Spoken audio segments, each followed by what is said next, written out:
economy and the immigration. We also have Kate Fisher joining us at the moment. Kate, the national environment in the United States in general, is it one with all the ingredients for a Republican landslide and a conservative cultural rebuke? What have you been able to pick up on? Well, I'm here in the center of Washington, D.C. at a watch party full of Kamala Harris supporters. They're actually queuing up out the door to get in here. The TV screens are showing the American networks. The people here optimistic that she has a chance of making history and becoming the first, not just woman, but Indian American and African American woman to become president of the United States. After a hectic campaign schedule, of course, she only became the nominee in the summer. She spent today calling into radio shows across those swing states, which are the ones that will determine who becomes the president. And then she went to a phone bank here in Washington, D.C., picked up the phone and talked to some voters, persuading them to head to the polls for her. I just want to show you that in this bar here in Washington, D.C., they're giving you a map of the United States, and you can color in with your crayons when each state goes to which color. It is so close, it's impossible to know who is going to win this yet, but certainly the people here are all hoping it will be Kamala Harris. Well, let's hope that map that they have to color in doesn't look split between both blue and red. Americans have been quite excited about this entire election and the run-up. We have seen people have been tied between both sides, but they've also been quite vocal and upset with the direction the country is heading in. This is what we've also been able to pick up from different polls.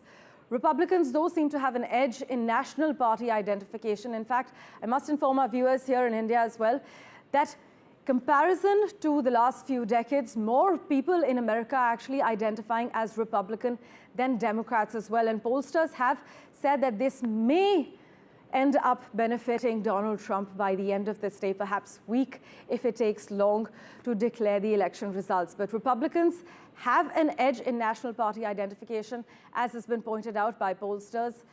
Also, Kate, Republicans tend to have an edge on most of the issues that seem to matter to voters, is what many argue, specifically the economy and immigration, right?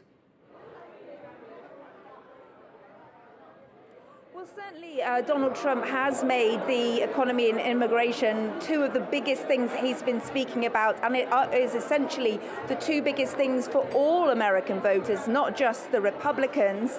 But all the polls show that the country is split really down the middle, and that half of the country agrees with the way Donald Trump wants to lead the economy and his policies on immigration, which include things like mass deportations, whereas the other half do not want to see those policies brought in. And that's the big issue. The big fundamental thing here is that they are fundamentally different from each other. And the country remains completely divided. So even though, yes, Republicans find immigration and the economy important, so do Democrats. They just both believe that each candidate is the right one to lead in that way, but they cannot find any sort of agreement between it. It means that whoever wins this election, and we may not know that tonight, will have real trouble, because half of the country will not want them in power. So whoever wins is also going to have to try and bring some kind of unity to a very polarized nation. Well, Kate, thanks so much for joining us with that update. We'll, of course, revert to you for regular update. It's going to be a long night for you. We also have with us from Texas at the moment, Huma Iqbal. Huma, you're in Texas.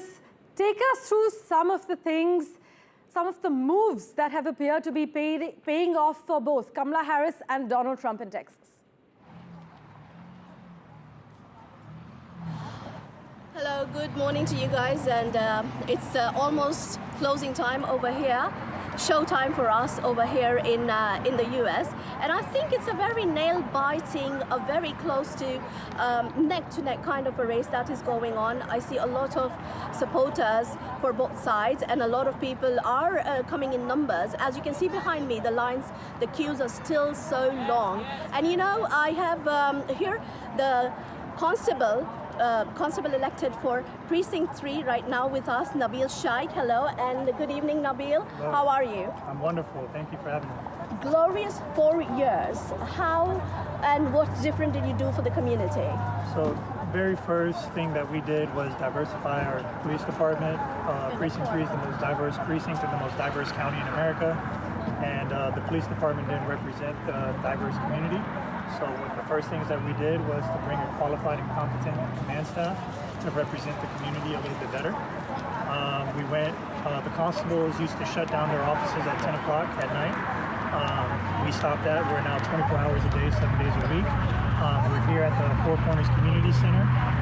You look at all the events that we've been able to have throughout the last 4 years. We brought the first iftar to Fort Bend County. We came in during COVID, so all of the PPE equipment that we were giving out, food, water. Every year we have a Thanksgiving turkey drive. We do Memorial Day bashes. A lot of the stuff that we do is all community. So what do you think is the main issues that our community is facing at the moment, and how should we elect, and what are the things that we should look for a change? So right now what's under attack is female reproductive rights. I'm a proud father of 3 daughters, and so female reproductive rights are a huge issue, and it's a huge issue amongst women voters. And that's what we're seeing a lot out here. Even Republican voters refusing to vote for Donald Trump because of his stance when it comes to female reproductive rights. And then if re-elected, what is your plans for the next 4 years? Just to really continue to build on some of the amazing things that we've done over these last 4 years. We're still working on our accreditation, which is the best policies and procedures that you can have in law enforcement. And so we're about 60 policies away now. We've accomplished probably about 2/3 of it. And so hopefully, God willing, about February of next year we should have it. And your thoughts on the immigration policies? You know, immigration policies, as law enforcement, we just have to enforce some of the laws. We do have some discretion on, we can not do what certain things, the government, the federal and state government tells us. Do you see a lot of undocumented, because Texas is the hub for undocumented people, a lot of them. So how do you plan to handle that? Well, I mean, we got to figure out a pathway to citizenship for everybody. I think, you know, people leave other countries to come here to America to try to find a better life. And so not everybody that's coming here are criminals. Not everybody that's coming here are trying to do harm to the United States. So we have to, when you look at immigration, you got to look at ways where you can vet the people coming in. And once they're here, figure out a way for them to have an easy pathway to citizenship. It doesn't do the country any good if they're not paying any taxes or they're not contributing to the economy. And if we could figure out a way to allow them to pay taxes, give them social security numbers and driver's license, so now they can be productive citizens of the county. Thank you so much. Thank you so much, and back to the studio.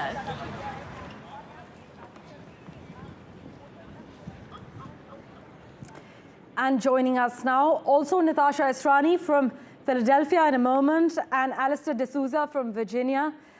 Natasha, I'd like to come to you first. Well, Philadelphia has been quite a toss-up is what people are saying. We don't know what to expect yet. What have you been picking up on? You have been covering this entire run-up to the election for about 4.5 months. Yes, it's been a long time on the campaign trail. Well, I'm in Pennsylvania, and Philadelphia is the largest city in Pennsylvania. And there was a high turnout amidst voters here in Philadelphia, according to the city officials. And also, what is really crucial here is the young vote. Now, that comes in, there are certain polls that are showing that ages 18 to 29 are coming out in larger numbers in Pennsylvania, about 54% of the vote. And that can make a huge difference in a key battleground state where the prize is 19 electoral college votes. And we are now surrounded by 2 young women who voted for the first time. They're both 18-year-old at Temple University in the heart of Philadelphia. So how did it feel, first and foremost, to exercise your right to vote? It felt great. I was really happy when I went to vote. I went really early in the morning, and there was no lines. And I mean, I have been learning about voting this whole time and like learning about, you know, the importance of the election process and just how important it is to vote in general. So it just felt very freeing, and also as a new adult, it felt like, you know, I was able to accomplish one of my responsibilities that I now have. So I was very happy. I felt very honored, honestly. I've always kind of been a little bit into politics, and to be able to contribute to this election was very, like, fulfilling in a way, because I'm very in tune with all the stuff that's going on with politics and with Trump's policies and all of these things. So for me to be able to try to contribute to the right side of things, I feel like that means a lot to me. So what was the right side of things for you, both of you, and explain why do you think it is the right side of things for you?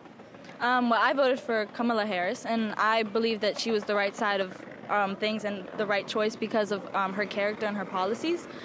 She advocates for women's rights. She advocates for better rights for the working class. And in terms of her character, we see her everywhere. In terms of her campaign process, she's shown how she's been involved in student work and in meeting with students. She's been involved in the working class and being able to just meet with people face to face. So I feel personally that her humanity is something we haven't seen in a while in terms of presidential candidates. And you already mentioned Trump, and you also said that you're keenly following the politics of this current moment. What is the biggest issue at stake for you?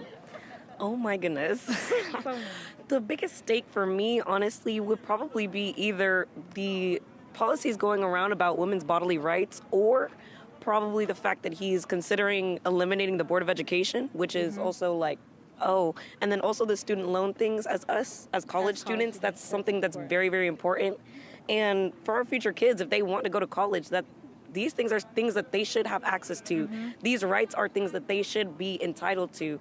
So for Trump to try to go behind that and try to backtrack us even further, it's just definitely not okay, which is why I voted for Kamala. And I understand that she kind of had her own problems and own things, but when you look at, the candidates, it's someone that's actually working for the common good of the people versus a felon. So given that you are both voting in a major swing state, did that feel like additional pressure on your shoulders, or did you just feel like faraway politics to watch on television? As far as pressure goes, it's just I feel like it was more like I feel like I have to play my part. I have to do my part if I'm worried about how things are going to play out in the future. If I have any right to complain or anything like that, then I should be able to cast my vote and put those complaints and those opinions on something that actually matters towards the rest of the world. Yeah, as an out-of-state student, I was definitely very intrigued by the concept of voting in Philadelphia, or in Pennsylvania in general, because I know I'm from New York, and that state has always been blue for the longest time. But in Pennsylvania, it's a swing state. So I just felt like my vote mattered the most, being able to vote here, being able to register to vote here. It felt a lot more, I felt like my say had more of a matter in this issue in terms of choosing who to vote for. And I just felt like it was more important if I voted here than in New York. Well, thank you both talking to us here about the rights of women over their bodies and their reproductive rights, and also the importance of voting for the first time. We also have other students now who are going to be joining us, talking to us about. Thank you so much, both of you. Please join us now. We want to talk to you a little bit more. Can you turn around? We're going to talk to you about what you were thinking of when you voted. Have you both voted? Yes. First-time voters. We voted for Kamala. I strongly I believe in women's rights, and I feel like she was the best candidate.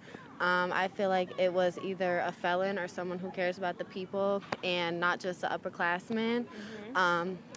Trump really only cares about those who are rich and wealthy, and I feel like Kamala cares about all of us and just for the people and middle class, lower class. Natasha, I sincerely apologize. I'm interrupting you. In fact, we have breaking news coming in. I must inform our viewers that Donald Trump has claimed massive cheating in Philadelphia in a short post on his Truth social media website, but failed to provide evidence. In fact, the Republican presidential candidate's unsubstantiated claim has been rejected by Philadelphia's city commissioner, saying that there's absolutely no truth to this allegation. In fact, Seth Bluestein has written on X saying it is yet another example of disinformation voting in Philadelphia has been safe and secure.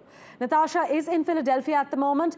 Natasha, now Trump has claimed massive cheating in Philadelphia in a short post on his Truth social media website. This is along expected lines, right?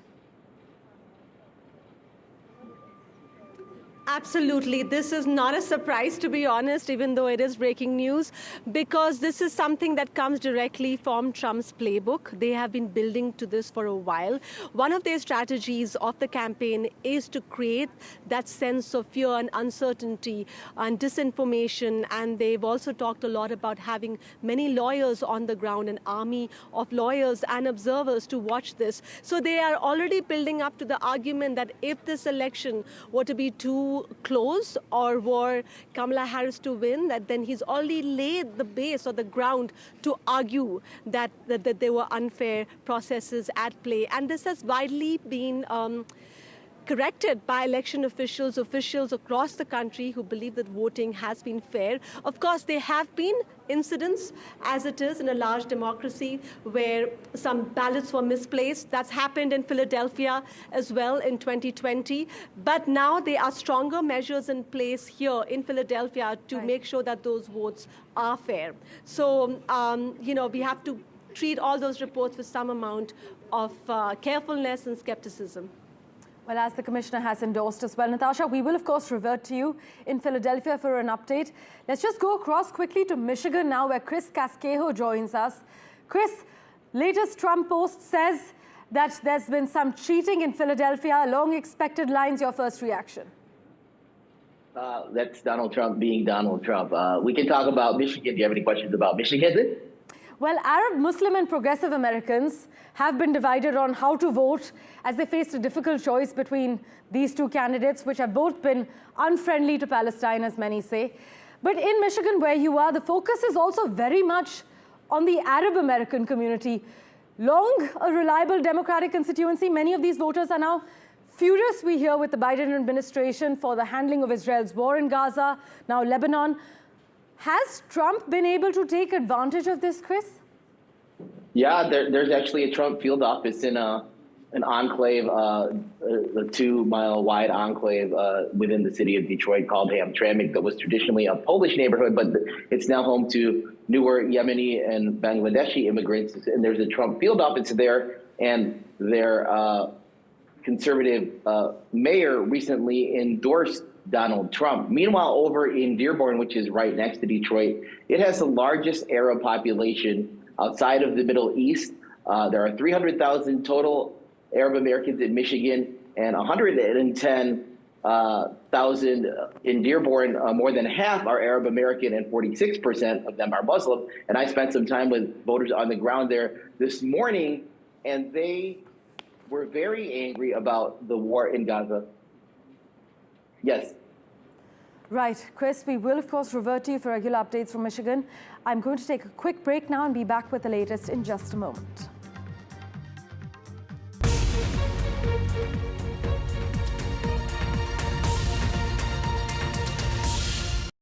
Did you know Experian is the UK's most trusted credit score? You can download the app for free. Easy peasy. Before you do credit, do Experian first.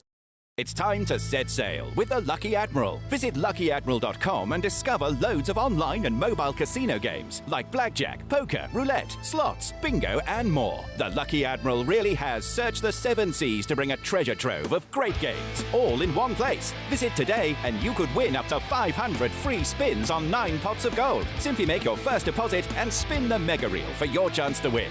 Bonuses ahoy, with up to 500 free spins at LuckyAdmiral.com. We all love a bargain, like these flatmates who switched to Vodafone and are now paying less for their full fibre broadband, which means they can still stream 2 shows at the same time, but for less. Still gaming with mates, but for less. He's behind you. Reliable full fibre broadband for less from Vodafone. You could lock in a fixed energy deal now and take the power back. Switch and save at uswitch.com.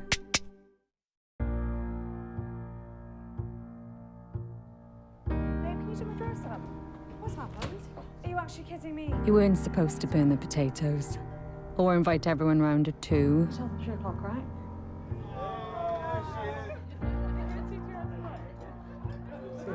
We weren't supposed to do presents this year. I can't even be bad at you now, can I? And you weren't supposed to take everyone home again. We weren't supposed to have our Beth either. We weren't supposed to get married. And you weren't supposed to be here. But you are, thanks to the best gift you ever got. And mine is still having you. To help us fund life-saving research, donate 5, 10 or 20 pounds, text 5, 10 or 20 to 70499. At Direct Line, we know that for multi-property landlords, sometimes the tiniest of things can turn into way bigger problems. From niggly contract issues to keeping up with ever-changing legislation. That's why Direct Line's landlord insurance offers a 24/7 legal helpline as standard. Because a call with someone could help to make the hairiest of problems feel that little bit smoother. Search Direct Line Landlord Insurance. We're on it. This Christmas, give joyful memories with Photobox. Turn your favourite moments into something special. Gift joy. Unwrap smiles with Photobox. Create now with 50% off everything in our early Black Friday event.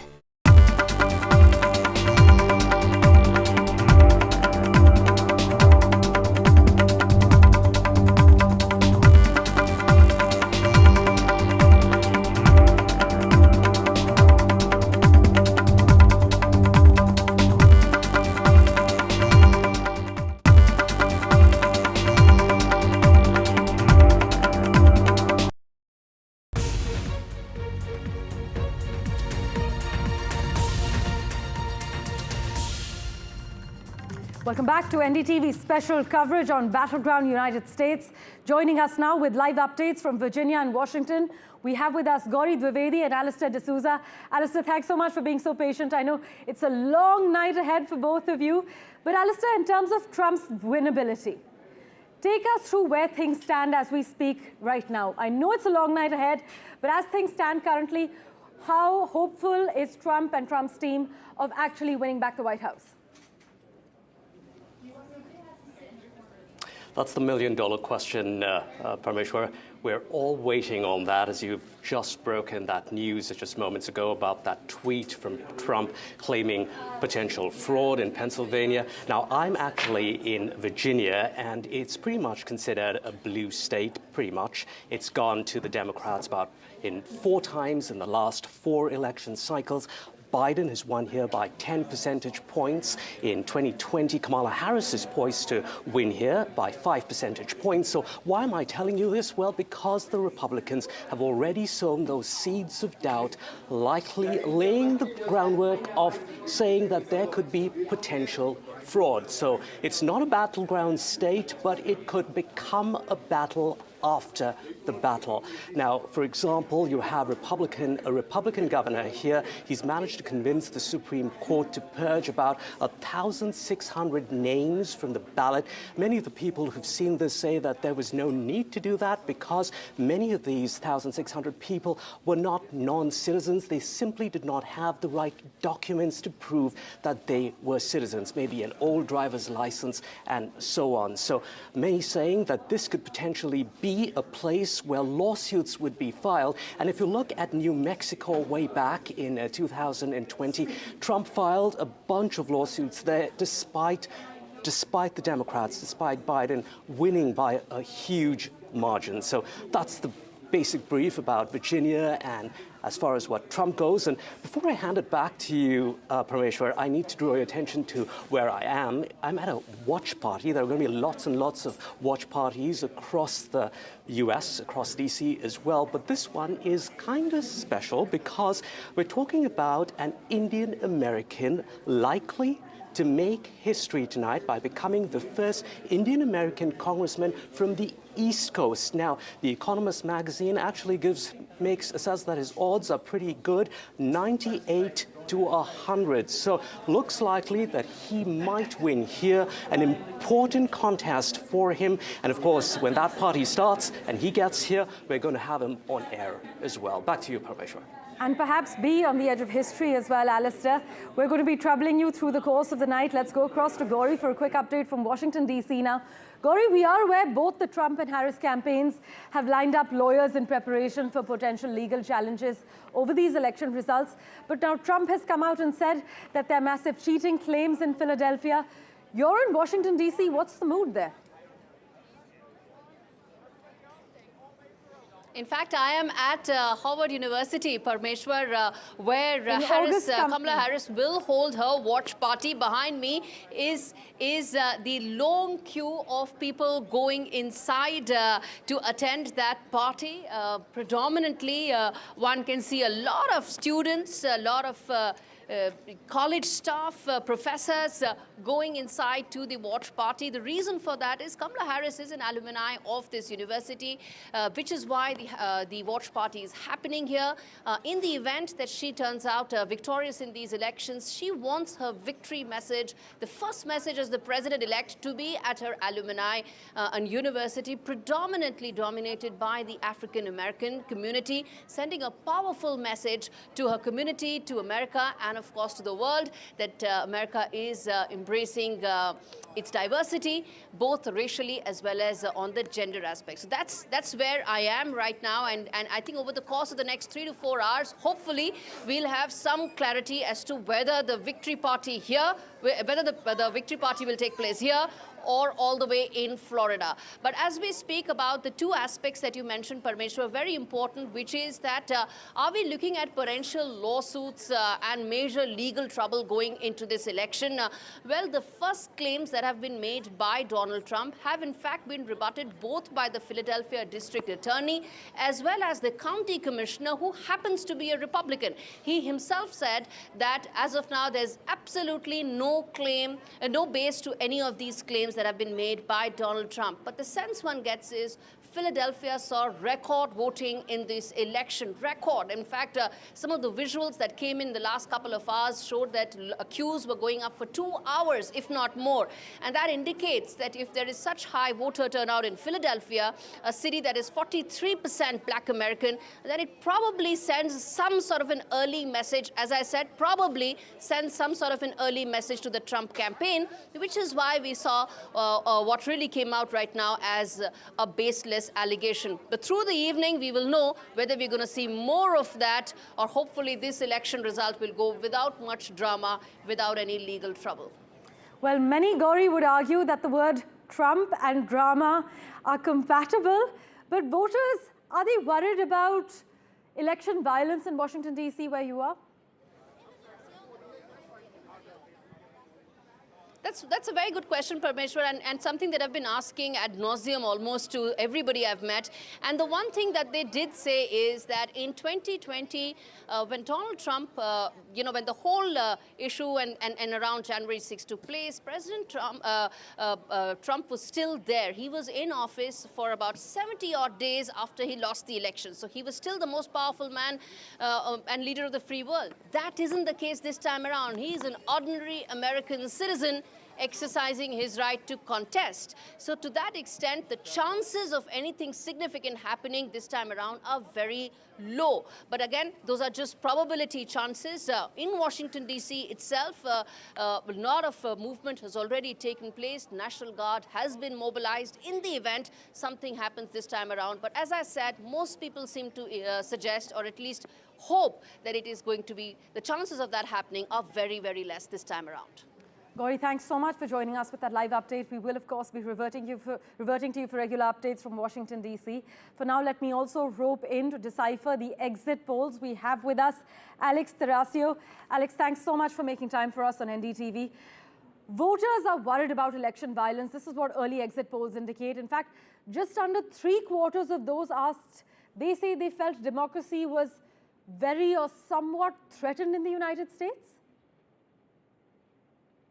It's a very high number. That's true. I'm curious about that as well. I've seen in other exit polls that voters are saying that democracy is relatively high on their list of issues of top priority. If you add up the voters who care about democracy and the voters who care about abortion, it adds up to relatively what Harris's voter share is coming in at.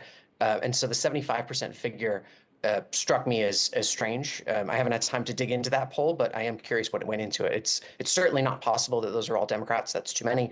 And so I wonder how many Republicans are in there and what people are interpreting when they say that democracy is their top issue. Also, Alex, there's been a lot of talk about Kamala Harris's campaign's struggle with black voters lately. Can you lay out what the struggle looks like in terms of what the polls are saying? Are we talking about black people leaving the Democratic Party en masse? No, we're not talking about that. I think it's more of a question of turnout. Kamala Harris has struggled more than Joe Biden did to get black voters to turn out and to express enthusiasm for her campaign, and certainly more than Barack Obama, where that was a high watermark for the Democratic Party. I think the fact of the matter is that Donald Trump and the Republicans are doing more to appeal to black voters, particularly black men. And the shift in the party is almost exclusively from black men. In the polling that I've seen, when it's 30% support for Donald Trump and 70% for Kamala Harris, that's among men, and it's 10-90 for women. And so this is more a story about gender than it's necessarily a story about race. In fact, Alex, we have the latest numbers out as well. It seems that currently, as per the early leads, 19 states are going to Trump and 3 to Harris. That seems like a bit of a red footprint at the moment on the US map with the Democrats in minority. I also want to get into one of the narratives we've seen this election cycle, Alex, and that's this flip in the parties when it comes down to education. One of the narratives that we've seen emerging is that Democrats are now the party of those with college degrees. So your lawyers, your doctors, and Republicans are more the party of the working class. So your blue-collar workers, maybe without a college degree. I'm trying to make sense of the dichotomy here, because here you have the Republican nominee, your front runner, wasn't really born without a silver spoon, and he's not ideally working class either. Help us understand how this is playing out. We're in the middle of a political realignment that's been ongoing for some time. I think Donald Trump has accelerated that, but it'll continue to happen when he's gone. It used to be that college-educated voters were exclusively won by the Republican Party. That has been shifting, and now if you are highly educated, if you have a degree, you are more likely to be a Democrat. It's not overwhelmingly so, but you are more likely to vote Democrat. And meanwhile, the white working class are finding that they're throwing their lot in with the Republican Party. That's shifting across the country, that's shifting across racial groups, that's shifting across genders as well. And so education is absolutely one of the major fault lines in the parties today, and I expect to continue to see a move. Well, also apparently through the first projections, I must inform our viewers that Harris is currently projected to win Vermont, but Trump is currently projected to win Kentucky. Alex, we're also yet to see the numbers play out, but do we know why Trump has been able to peel away some of the black voters? What are the factors there? I think he's mostly peeling away black men. And if you're a black man, then the message from Kamala Harris is not appealing to you. Those messages are primarily, she will maintain your right to get an abortion, and Donald Trump is a fascist. That is not a winning campaign message. You can drag down another political candidate by calling him names, by denigrating them. Every candidate does that, so what she's doing isn't special. But what's remarkable is that she's made it the centerpiece of her campaign. Typically, policy is more of a top issue, and in an era where inflation in the economy and border security are voters' top concerns, I don't think that appealing to voter groups by calling the Republican Party nominee a fascist is a winning message, particularly among black men. Well, Alex, thanks so much for joining us and helping us decipher the data. We will, of course, revert to you for regular updates as and when more projections come in. I'd also like to now introduce David K. Johnston, who joins us, who's a political strategist, gun control expert. Chika Hamilton's on the broadcast with us. We also have with us Raymond Vickery, former U.S. Assistant Secretary of Commerce, and Jennifer Kelly, who's a Republican strategist. Let's go straight across to Mr. Vickery first.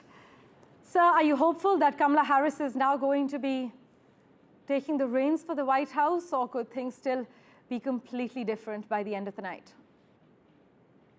Well, thanks very much for having me. I think that today has been a great day so far for democracy.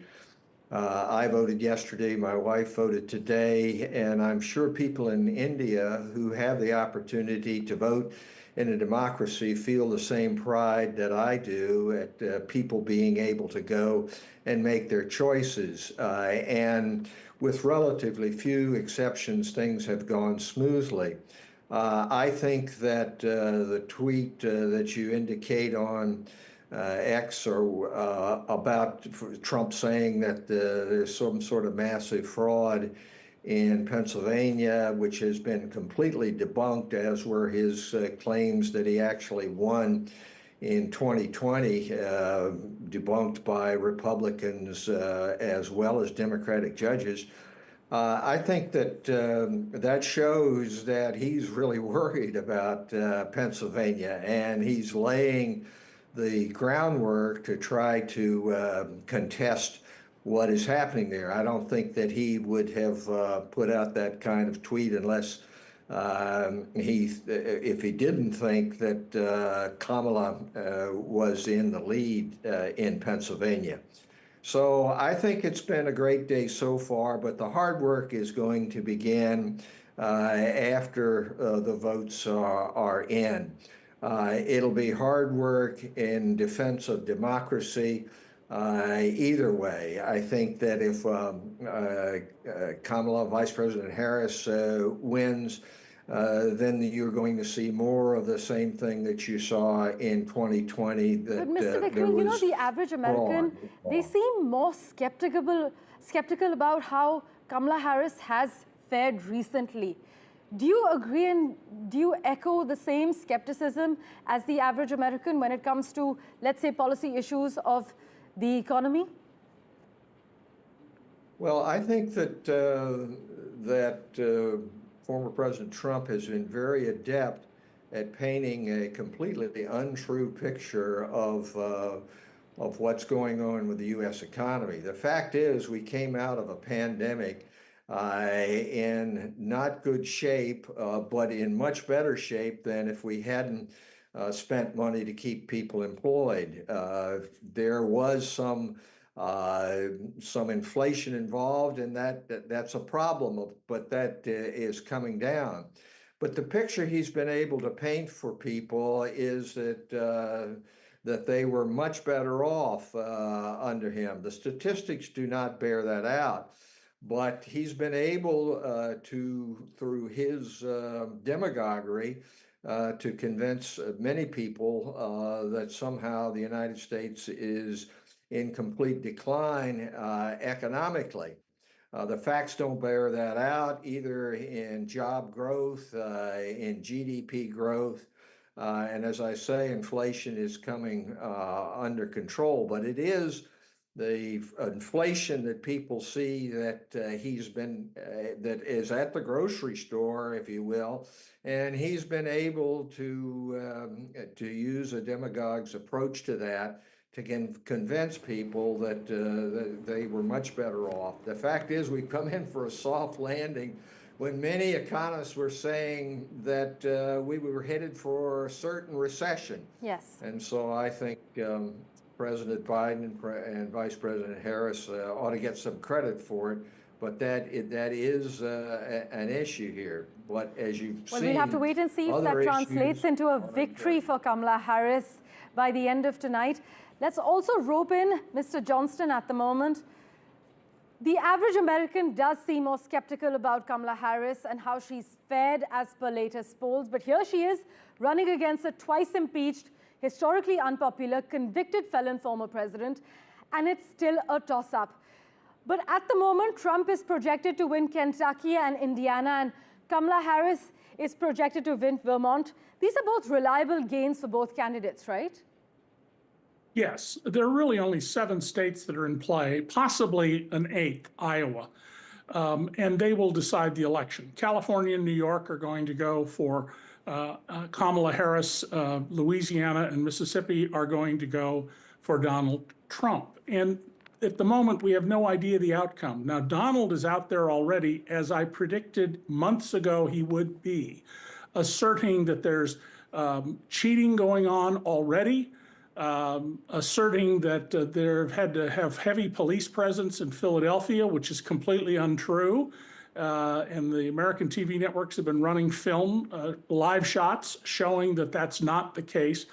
But that's how Donald, whom I've covered since 1988, when I wrote way back then he might become president of the United States in 1988, that's how he operates. He is a con artist. He's a lifelong career criminal, and he has conned millions and millions of Americans into believing he's a business genius. He's not. He's a cash extractor of enterprises that he gets his hands on with borrowed money, none of his own money. He squeezes them until there's nothing left, and he drops them. And he has a long history of cheating governments, cheating workers, investors, colleagues, that I've documented from public records all across his career. And of course, he's now a convicted felon, 34 felonies, and he's facing 3 more criminal trials in the near future. 3 weeks from today, I expect that he will be sentenced to prison in New York State for the first 34 of the crimes he's been convicted of. Well, we'll wait and see how this plays out. Let's also rope in Shikha Hamilton at the moment, who's a gun control expert and an activist with United Against Gun Violence. Shikha, it's no surprise Trump has actually come out and said that the NRA is his best friend. Are you hopeful of how tonight plays out? I'm very hopeful tonight. It's a great day in America. Anytime there's an election, free and fair election in America, it's exciting. This has been a groundbreaking election by Kamala Harris, leading the way. I have volunteered on elections for 41 years. And I have never seen the kind of ground game that I'm seeing in the past several months. Volunteers are out there knocking on doors, thousands of doors in the swing states, and it's going to be an exciting night. Do you believe Kamala Harris actually has something different to offer than Joe Biden? Kamala Harris, well, I think, of course, she's a different human, but she comes with a perspective. She's the daughter of immigrant parents, first of all. So she comes with a different perspective. And the fact that she is a woman of color representing the South Asian community as well as the Black community. And she has been ingrained in both communities. And that is America. America is made up of people that are children of immigrants. I mean, we're all immigrants, right? But she has lived the American dream. She grew up middle class. Nothing was handed to her. Her mother worked hard as a single mother. This is what the American dream is truly about. And that's what she represents. Right. I love Joe Biden, so I'm not taking anything away from him. She's just bringing hope and inspiration for Americans and Indian Americans. I'm an Indian American. My daughter is half Black, half Indian, like Kamala Harris. So she inspires her. And the next generation is ready for this president. In fact, many say the United States is ready for its first female president. Mr. Johnston, how have we seen the dynamic between education, class, and politics play out this election in the United States? Well, the Democrats have done, who are traditionally the party of unions and the working class, have done a very poor job for about 50 years of appealing to union members. Now, some of this is wrapped in a race. There are a number of unions in the United States, particularly construction unions, that work very hard to make sure only white people, especially white men, are able to get jobs in those fields. And because they're unionized, they pay well. So they are, in fact, seen by many people as the party of the educated class. One of the interesting things about the support for Trump is that his policies literally take money from those in the bottom 90% of the income stream and redistribute them to people at the very, very top, the billionaire and centimillionaire class. I wrote a series of best-selling books about how this was going on before Trump came along, but he then ramped this up, and he promises to ramp it up more. So it's very surprising. Now, at every rally, Donald says, we love the poorly educated. And part of the reason for that is poorly educated people are treated badly in America, in the news media, in advertising, and everywhere else. So he's trying to get them to feel that he cares for them. But his history is one of cheating workers, abusing workers. He said recently that he hates a number of work rules. And in fact, in one of the earlier campaigns, he said Americans are paid too much money. Wages are too high. Sort of the thing you might expect from a boss who doesn't care about his employees. Well, thank you so much for joining us on NDTV. It's going to be a long, exciting, thrilling night ahead. 7 swing states will decide whether Kamala Harris or Donald Trump is sworn in as the next president of the United States in January. And their polling averages are all within the margin of error. But in an election this close, small constituencies really matter. I must inform you that at the moment, CNN has projected that Kentucky and Indiana is going to Donald Trump, and Vermont is going to Harris. Harris stands at 46% favorability as opposed to Donald Trump's 42%. Non-stop coverage carries on NDTV right after this very short break.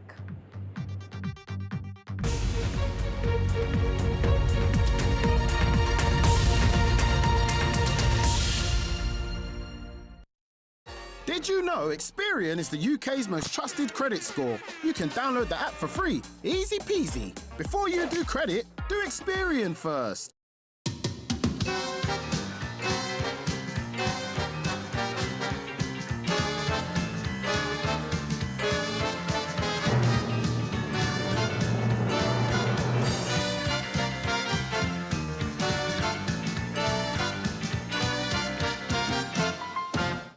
Bingo lovers, it's time for a close encounter with Bingo Aliens.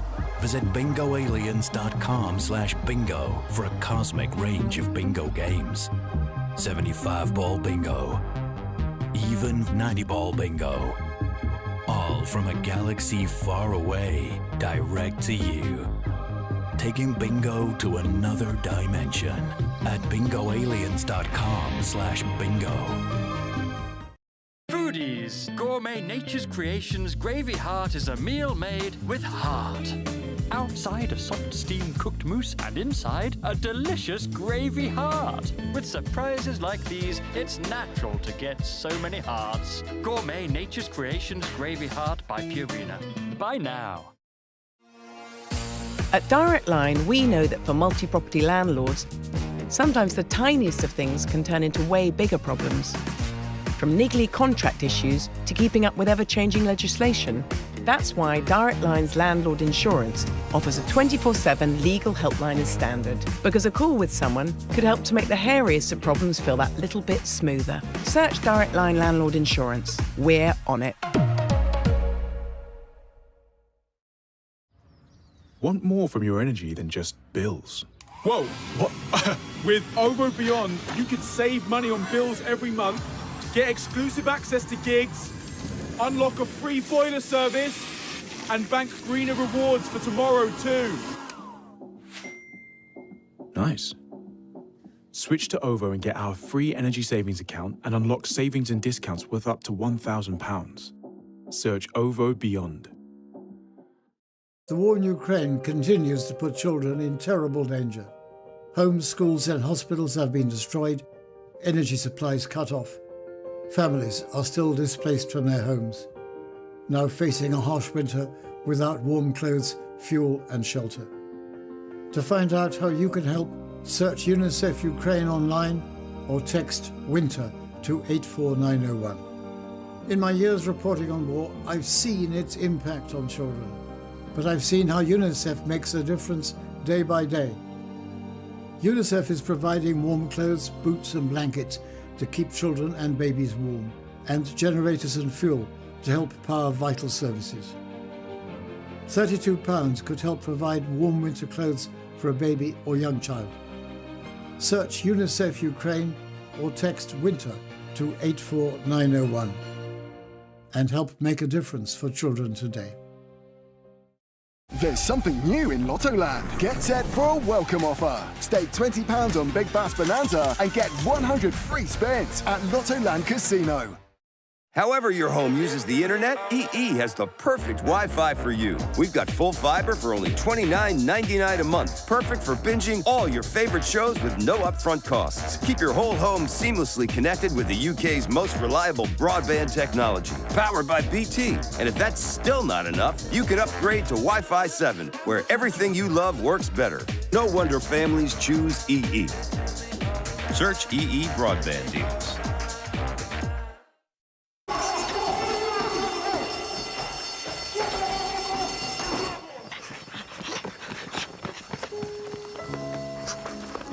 What's wrong with the car? It's okay, lads. I'm with the AA. Ah, Bombay mix. Because the AA has more expert patrols across the country, you'll be back on the road in no time.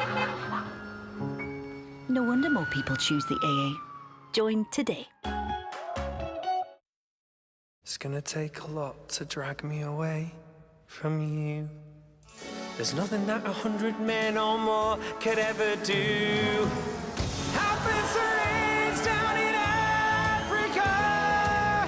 Luckily, Liam got 0% interest for 21 months on all the wedding surprises he bought with his Barclay card. What you buy is your business. Helping you pay less interest is ours. Barclay card. Make money work for you.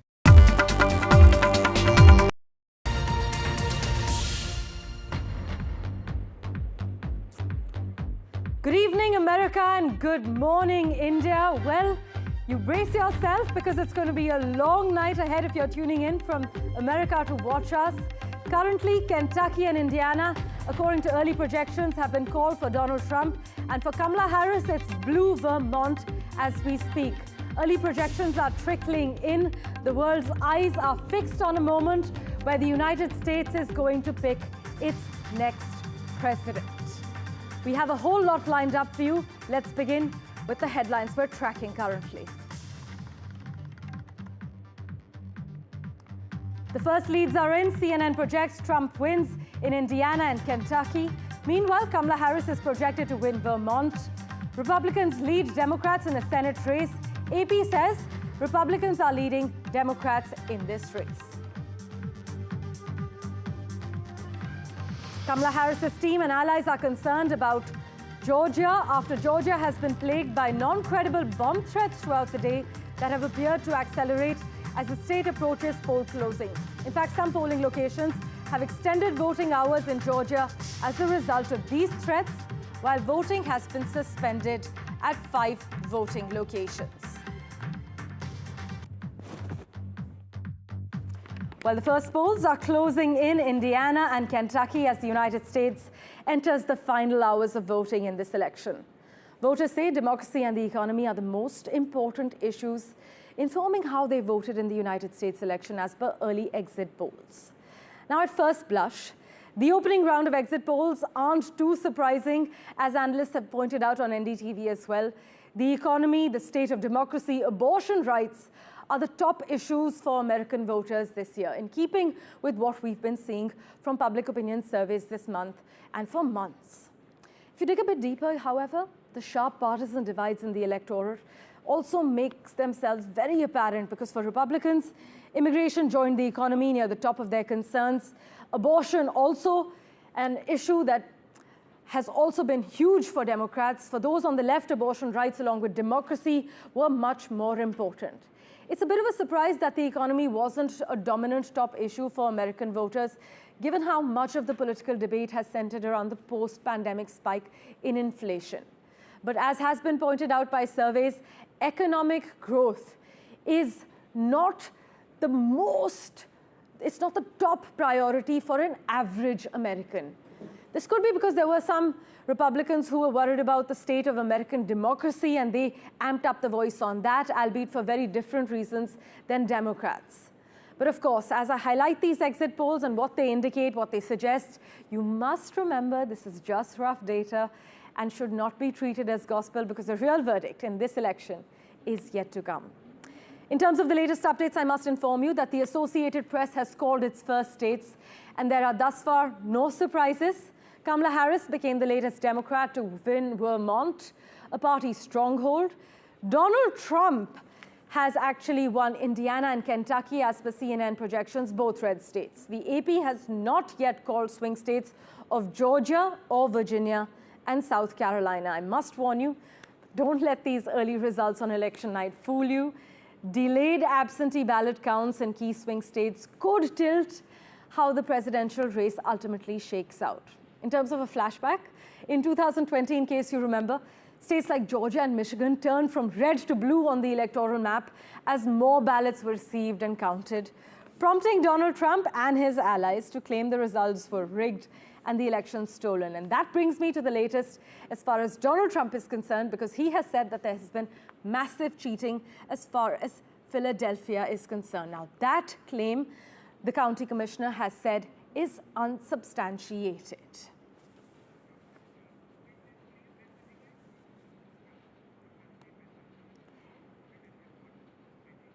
In fact, I must also inform you that Donald Trump has now claimed West Virginia in terms of the current state of play. For further clarity, let's go across to my colleague Benji Hire, who joins us. Benji, what is happening at the moment? Kentucky and Indiana have been called as per CNN projections for Trump. Kamala Harris going with blue Vermont, and now Donald Trump claiming a few more states? Well, I think ultimately, in terms of, where we predict this race is going to be won and lost, much of the attention currently is on Georgia. The polls closing in the past half an hour, and because of the way that that state is counted and because of the enormous turnout before Election Day, either in person or mail-in, we're expected to get a pretty comprehensive understanding of which way Georgia is trending in the next half an hour or so. The state's Secretary of State saying that 75% of all of Georgia's votes would have been declared by 8 p.m. local time. That's in about 25 minutes. And that will give us, I think, the first real indication, the first real picture as to the way this race is heading. The other states you mentioned, Kentucky, Indiana, South Carolina, expectedly going the Republican way. Those aren't one of the half dozen or so battleground states where it is seen this election could be won or lost. And so we are effectively awaiting the early vote results to come from Georgia, one of those states which is seen as too close to call, having been solidly Republican, solidly red for many, many years, but in the past couple of years becoming a real battleground, and the Democrats hoping that if they can pull off a win there, that really that opens up the path to the White House for Vice President Kamala Harris. Also, Benji, have polls closed in battleground North Carolina as well as Ohio and West Virginia? Well, the polls have closed, I can tell you, in a handful of states. They include, as I mentioned before, Georgia, as well as Indiana, Kentucky, South Carolina, Virginia, and Vermont. So we are awaiting the closure of polls further west in the country, such as Ohio, as you said, or such as the battleground states of Michigan and Wisconsin in the Midwest. Those two, as well as Pennsylvania, the so-called blue wall that Joe Biden managed to win and take some states off Donald Trump that the former president won in 2016. And again, that is seen as the chance, really, for Kamala Harris to enforce herself as a prospective president if she can seal those three blue wall Rust Belt states and then potentially take a state like Georgia in America's South. Then that really does open up her path. Early numbers that are coming in from Georgia at the moment slightly favouring the former president Donald Trump, the Republican candidate, but we're really in the very early days here. In effect, if we are starting a hike as the metaphor, we are just beginning on the trail, tying up our shoelaces, filling up our water bottles. We have a long way to go until we come over the crest of that mountain, and that picture as to the way this contest is going is only really going to be painted as we get more comprehensive results, especially from Georgia, and then we await for those polls to close in places like Pennsylvania and Michigan. Well, Benji, thanks so much for joining us with that update. We'll, of course, revert to you for regular updates as I go across to the White House Bureau Chief from Voice of America, Patsy Widakuswara, who's at the Kamala Harris HQ at the moment, I'm told. Patsy, election officials around the U.S. are now reporting turnouts at near record highs.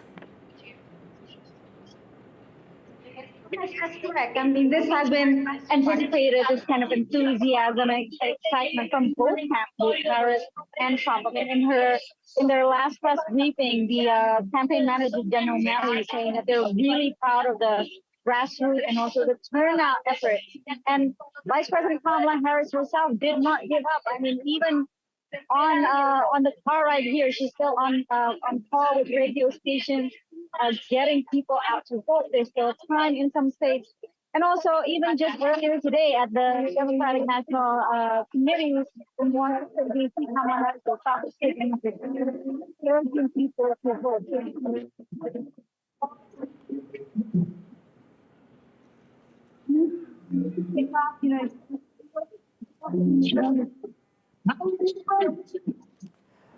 Right. As we just work on fixing that audio line with my colleague Patsy, I'd just like to inform you that voting has just wrapped up in 6 states, including Georgia, one of the swing states, expected to determine the winner of the presidential election. But at the moment, election officials across the United States are reporting turnouts at record high levels. Polls are closing in battleground North Carolina, meanwhile, as well as Ohio and West Virginia. In fact, early CNN projections have actually attributed West Virginia to Donald Trump. Trump is winning the red states, Kentucky and Indiana, as we speak, while Kamala Harris is picking up blue Vermont. That's the latest update we can share with you. In fact, AP has also called Kentucky and Indiana for Donald Trump and Vermont for Kamala Harris. Natasha Israni is with us from Philadelphia at the moment. Natasha, what's the sentiment on ground zero in Philadelphia? As per early projections, we have been able to tell that Kentucky, Indiana, and now West Virginia have been called for Donald Trump, while blue Vermont goes to Kamala Harris. Well, I can talk about the mood here in Philadelphia, Pennsylvania. First and foremost, there has been no official reports of any voter fraud, as Donald Trump has been claiming on Truth Social. So that has not been verified at all. So let's start with that. When it comes to Pennsylvania, the polls are still open at 7:40 p.m. here. They close at 8 p.m. and even 8 p.m. any voter in line is allowed to vote till he or she gets into the polling station. So it's a long night to go, and there's a very good chance that Pennsylvania is actually not called tonight at all, and it goes early into the morning tomorrow or even a few days later. And that's because Pennsylvania has some very strict rules around ballot counting, and in fact mail-in ballots, which are a huge percentage, could only be counted starting today, which is November 5th in the morning at 7 a.m. and not before that. Pennsylvania also asked that its counting agencies continue counting overnight. So yes, this night is going to be long, and I do want to get some perspective from a young voter here also voting for the first time. Tell us what it was like to cast your first vote, and who did you vote for? So first time to cast vote for was Kamala Harris, because Trump is loose on crime from day one. And I have found no official documents, no official come outs on the cheating of on Philadelphia, in the state of Philadelphia, overall Pennsylvania. I have not found any misleading or cheating. So you just don't find him credible on certain sources. But what were the issues that were important to you when you voted for Kamala Harris?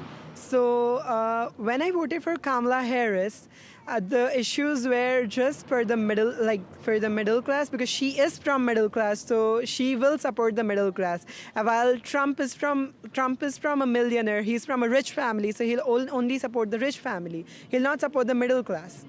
So our young guest here talking about what his concerns were, the middle class, and he feels that Kamala Harris is going to be more supportive on that. We have been speaking to a lot of young students also here at Temple University in Philadelphia, and the youth vote is crucial in the swing state. So we're going to see how it plays out between the youth vote, women, suburban voters, a very, very important state, especially as now the countdown has begun to closing of the polls.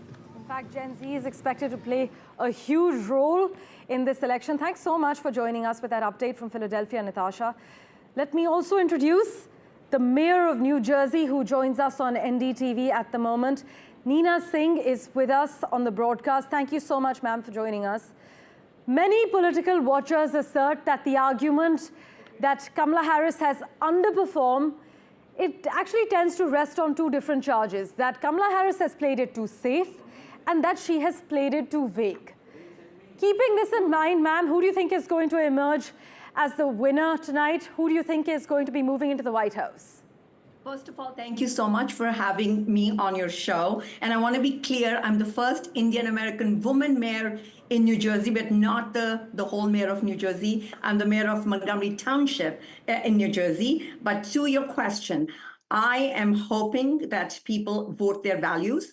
And, we've been presented with two different visions for America. One, which is looking forward as to what we can do, what our future should be, and one more about what happened in the past and, how someone was not treated well and scare tactics. And as an immigrant woman in this country where I have been welcomed warmly, and I am, as I mentioned, the first Indian-American woman mayor, where people have voted for me, people are willing to look at an immigrant and see what they bring to the table.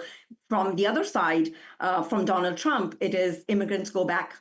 So between you and me, I'm hoping that people vote their values and we are able to have President Kamala Devi Harris as our president.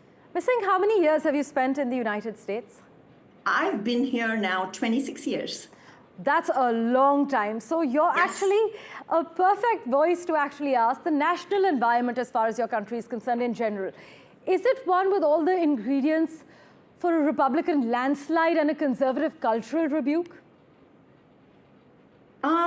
There could be. I mean, there is definitely concerns. If you're saying there would be a landslide for Trump, that could be the reason for that could be that some people are not happy with the economy, though they forget that the economy was very different under Trump and we went into trillions of debt.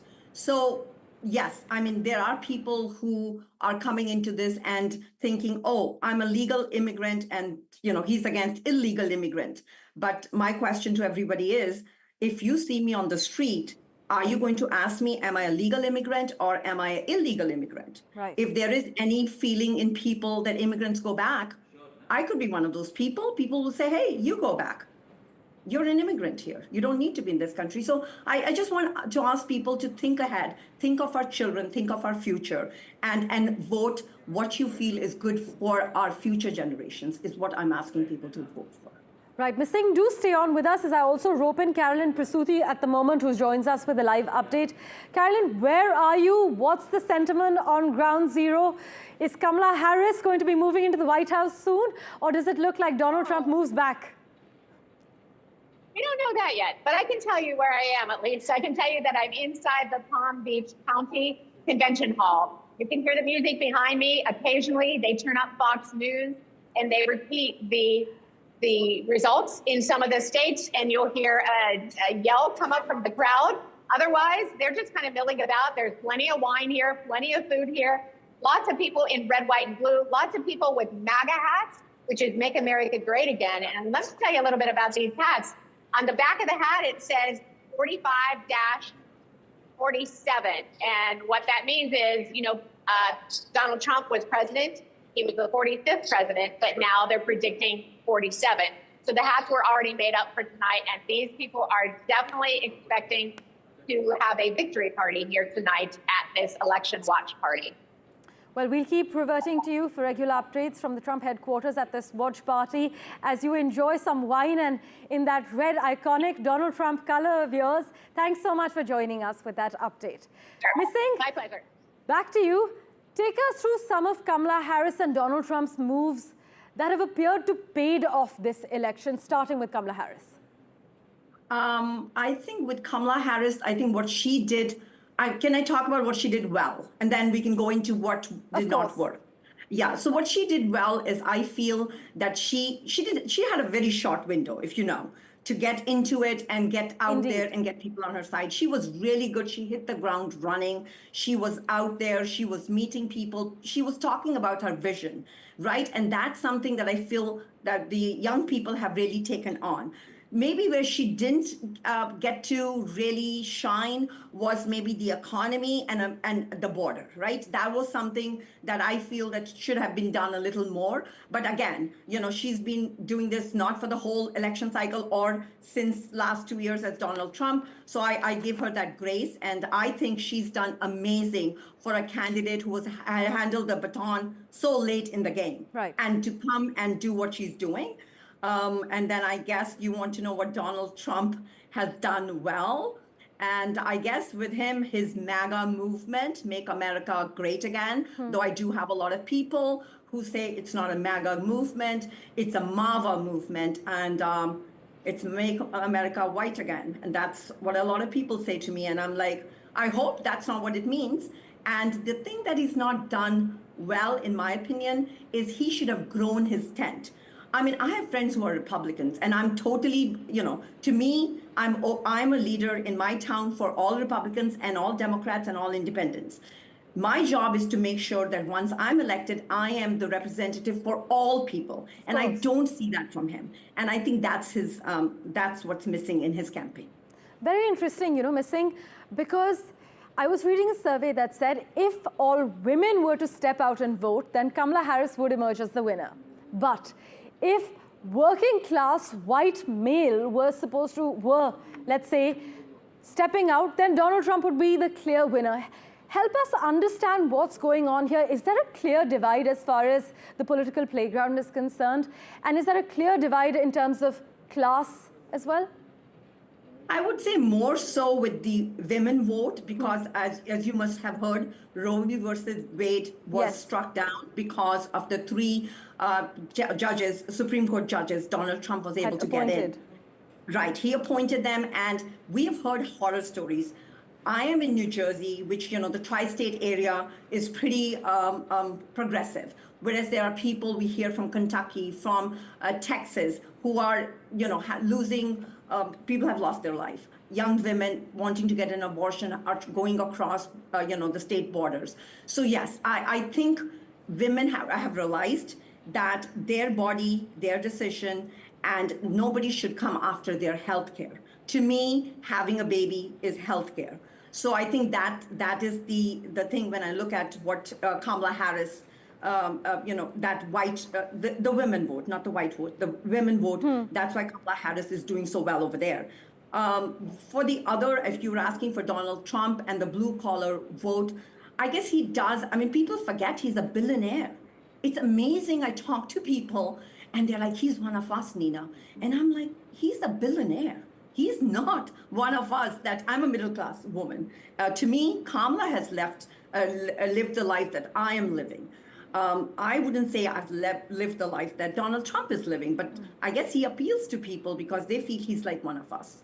So I guess he's really good at portraying that. Well, Ms. Singh, thank you so much for joining us and helping us understand the battleground better. We will revert to you for regular updates. For now, we're taking a very quick break. Back in a moment with much more. Don't go anywhere.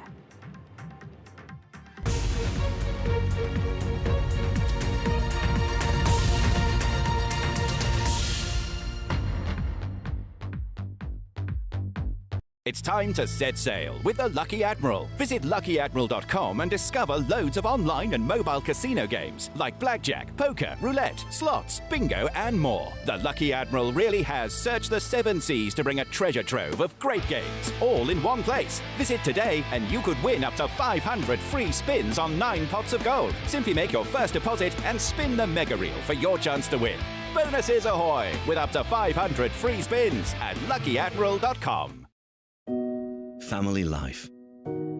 It's made of ups and downs, and those little moments But should the unthinkable happen to you? Life insurance from Legal & General can help look after monthly bills, the roof over their heads, childcare costs, and most importantly, your family. Because no one protects more families in the UK than us. Premiums start from £5 a month and they never rise. Plus there's a £120 gift card after you apply. Legal & General. Ensure life goes on. Breaking news. Whoa. Duracell, the official partner of Williams Racing. It's time for a power boost. I gotta train harder. Whoa! Power boost activated. Try Duracell Optimum for the next level of power. Babe, can you do my dress up? What's happened? Are you actually kidding me? You weren't supposed to burn the potatoes. Or invite everyone round at 2. It's till 3 o'clock, right?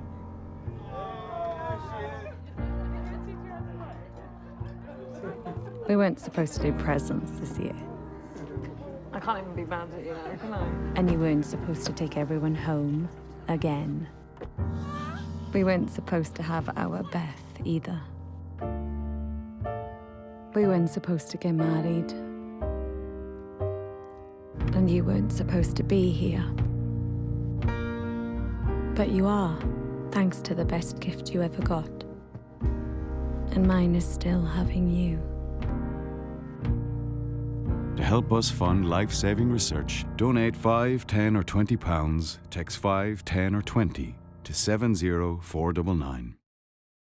I've been thinking, I want to plan my funeral so it feels more like a celebration. My parents always said I was born dancing. I just love it. Bhangra, disco, even line dancing. So when my time comes, I want to have music, dancing, the lot. With over 150 years' experience, you can count on Co-op Funeral Care to help you pre-plan the funeral you want. To find out more, visit Co-op Funeral Care or give us a call. Did you know Experian is the UK's most trusted credit score? You can download the app for free. Easy peasy. Before you do credit, do Experian first. A rare and beautiful tiger, trapped by vicious steel cables, slowly dying. Another victim of wildlife crime. Adopt a better future for tigers with WWF and help stop their painful deaths. We'll send you an exciting adoption pack with a cuddly toy. Call 0800 035 7100 or search WWF Tiger and adopt a tiger for just £3 a month. We must do all we can to keep them alive. Visit bingoaliens.com/bingo for a cosmic range of bingo games, taking bingo to another dimension at bingoaliens.com/bingo. We all love a bargain, like these flatmates who switched to Vodafone and are now paying less for their full fibre broadband, which means they can still stream 2 shows at the same time. But for less. Still gaming with mates, but for less. He's behind you. Reliable full fibre broadband for less from Vodafone. At Direct Line, we know that for multi-property landlords, sometimes the tiniest of things can turn into way bigger problems. From niggly contract issues to keeping up with ever-changing legislation. That's why Direct Line's landlord insurance offers a 24/7 legal helpline as standard. Because a call with someone could help to make the hairiest of problems feel that little bit smoother. Search Direct Line Landlord Insurance. We're on it. Experian could improve your credit score. Boost it instantly by up to 101 points for free. Experian, the UK's most trusted credit score. You can download the app while I bop to this jam. So if you need to improve your credit score, do Experian first.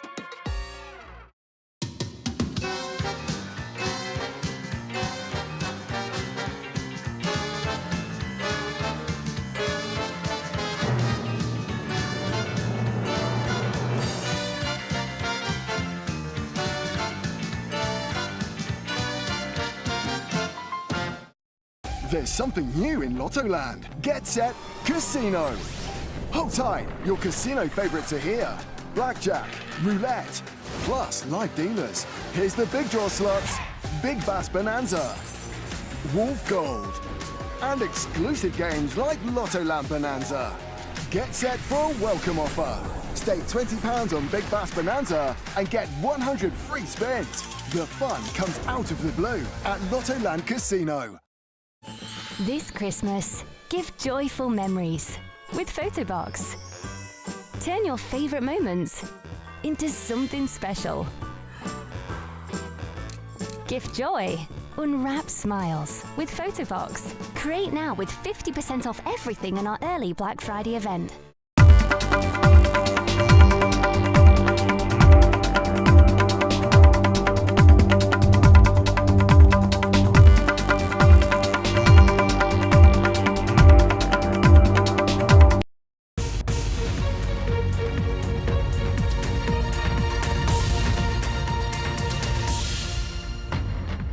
Well, the first election results are coming in, and Kamala Harris and Donald Trump are winning reliable states. Kamala Harris and Trump each need at least 270 electoral votes to win the presidency. The battleground states of Georgia, Arizona, Pennsylvania, Michigan, Wisconsin, North Carolina, and Nevada are seen as pivotal to their path to victory. But the main event tonight is the race for the White House, but it's by no means the only election we're watching. The next biggest prize up for grabs tonight is the control of the Senate, the upper house in America's Congress. In fact, about a third of the Senate seats are being contested. At the moment, the Democrats are in charge of the Senate, but only by the slimmest of margins, and polls indicate that that could well change this evening if you're tuning in from America, and this morning if you're watching us in India. There's a long way to go, but Republicans have snagged at least one new seat, with now projections coming in for West Virginia. Actually, West Virginia has now been given to Trump, with Kentucky and Indiana. As far as Vermont is concerned, early CNN projections have called Vermont for Kamala Harris. At the moment, we have Steve Herman joining us from Florida, where we're told the Democrats are expected to suffer a big blow. But before we get to that, let's take you through the headlines.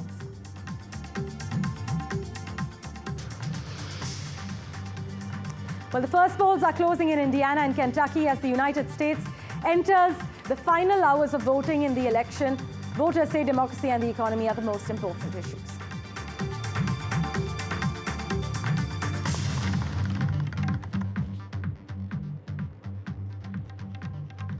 The first leads are in. CNN projects Trump wins in Indiana and Kentucky. Meanwhile, there are more bomb threats at Georgia polling sites.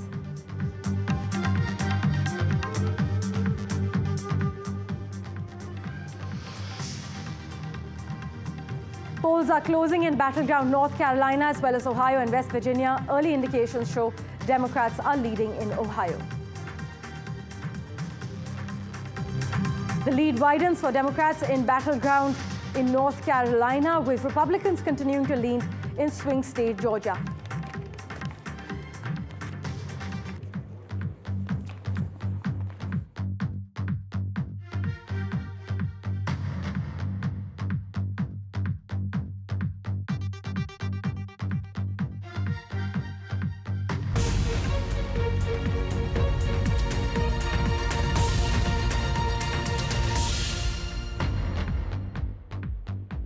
Welcome to NDTV's non-stop extensive coverage regarding the U.S. election. Steve Herman now joining us from Florida at the moment.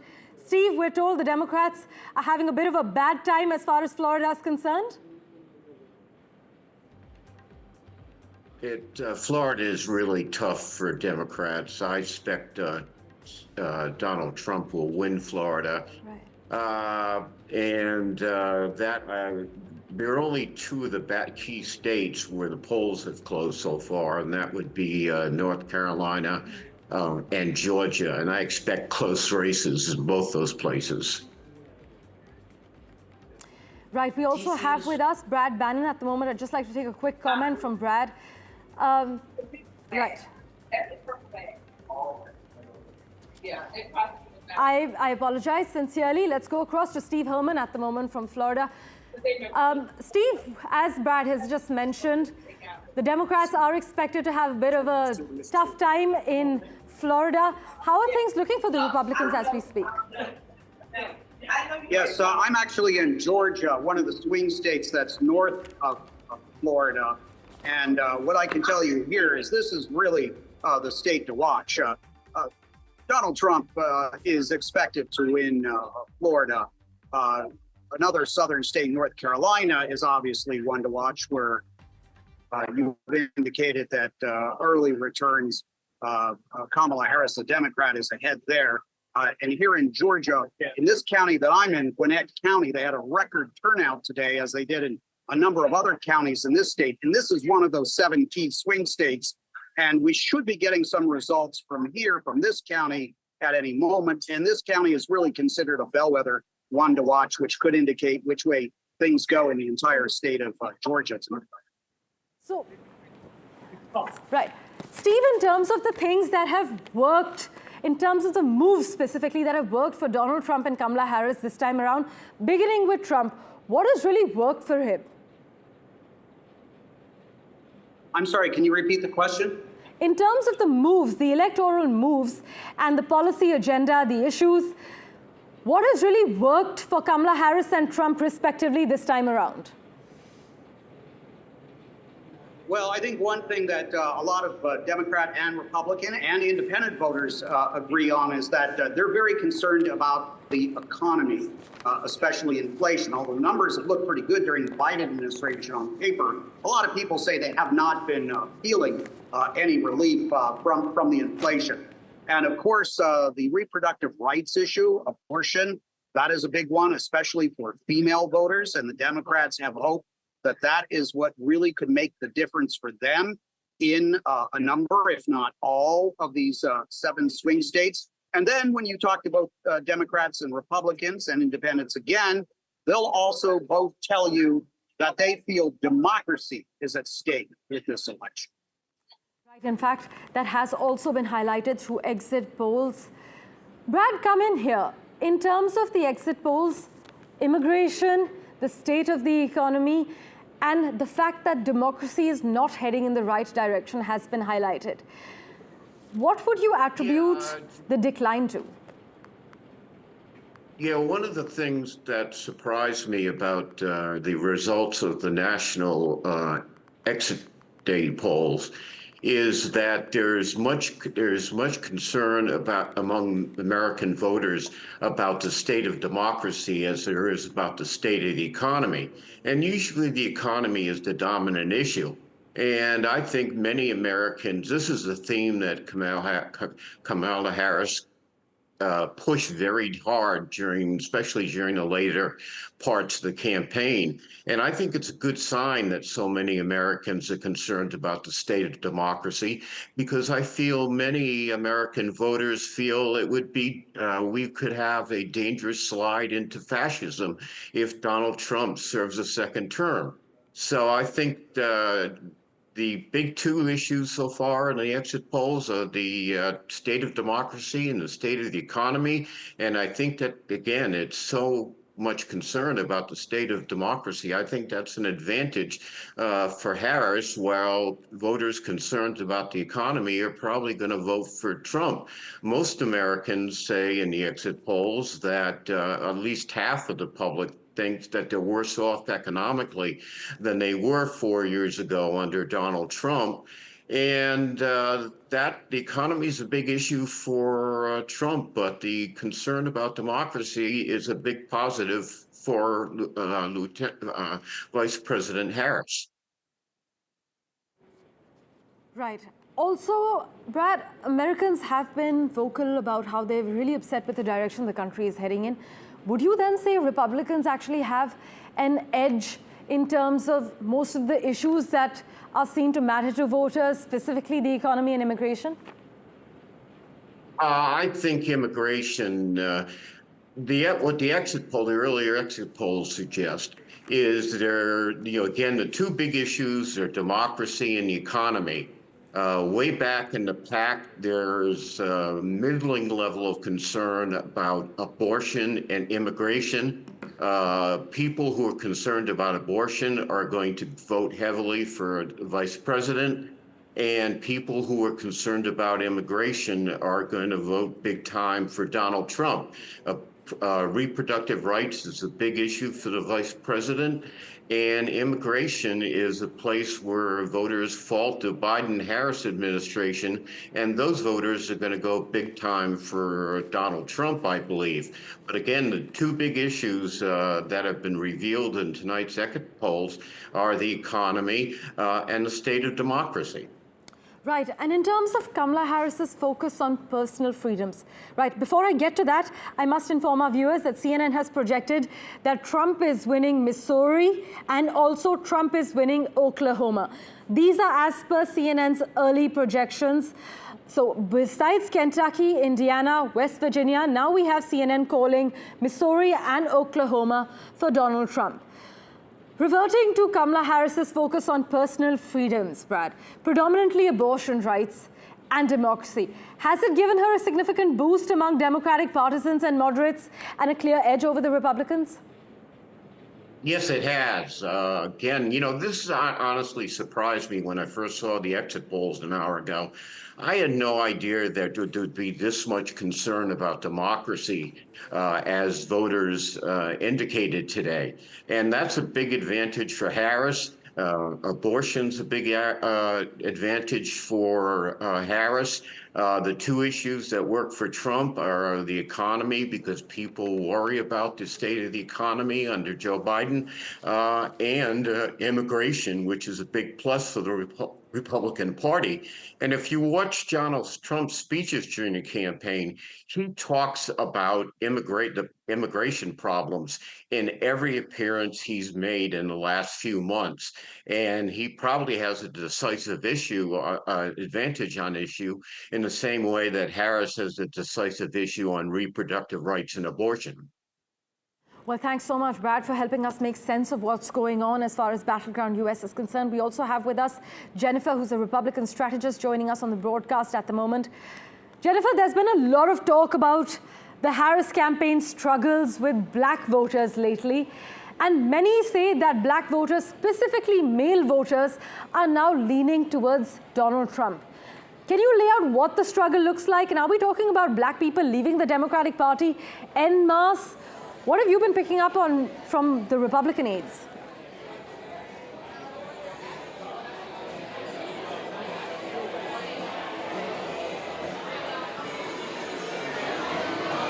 I think the question you asked me was about black voters and the Democratic Party.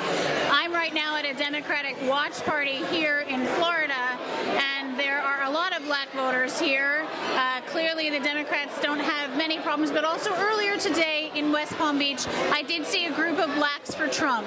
And we do know that young black males have been voting for Trump in large numbers, according to a lot of the data we've seen, and that it has been a rather a surprise. It's been a challenge for Kamala Harris, and I know she made a specific pitch to those voters. We're going to see what the turnout's like and how she does with those voters, but certainly just from this party here, there are a lot of black Democratic voters here in West Palm Beach, of course, Donald Trump's hometown, and in a state he is likely to win. Many people have been speaking to say that the Democrats are going to be dealt quite the obstacle race in Florida, and by all means, they should not cling on to hopes of winning there. You know, Florida has really kind of become a reliable Republican state, but let me bring somebody in here who can talk to you about the Democratic perspective. I have with me Dr. Robin Cox-Levitt-Franklin here with me. She is here at this watch party waiting to hear results about whether her niece is going to become a state's attorney. She is a lawyer herself. What is it like being a Democrat in Florida today? Oh, it's challenging. However, it's not that we're against Trump. We're just for Kamala. We're for democracy. You know, as people here in the world, on the planet, we can all live together. We can even agree to disagree. But we do it with respect for each other, with integrity. And that is what Kamala Harris brings to the table. My niece Alexis Cox, that's what she brings to the table. Hard work, due diligence, integrity. And you can go a long way with that. So it's not that we are against anyone. We want to unite everyone and work this thing together. And what do you think will happen if Donald Trump does win? I think it'll be sad if there's violence, because I think that what happened on January 6th is just awful. And to see even something slightly like that happening again, and we turn Americans against Americans, that would be dysfunctional as a country and just something that we would not want the world to see as United States of American citizens. And do you think Kamala Harris has a challenge with black male voters? The black male voters that I know are Harris voters, okay? However, I don't know what the disconnect is. It may be chauvinistic, it may be a woman. She's black and she's a woman, which has been a double-edged sword in my lifetime as an American. Thank you. I understand that. Thank you so much. Thank you so much, Dr. Cox-Powell. Back to you. Obviously, a lot of enthusiasm here as we wait for results to come in. Well, Jennifer, brace yourself. We will, of course, revert to you for regular updates during the course of the night. All told, Kamala Harris's defenders, in fact, that's something that's been echoed. They see a candidate who, despite an unfavorable national environment, has given her party a chance, a far better situation than Democrats actually found themselves in when Harris took over the nomination just a few short months ago. Joining us from Texas now, we have Huma Iqbal.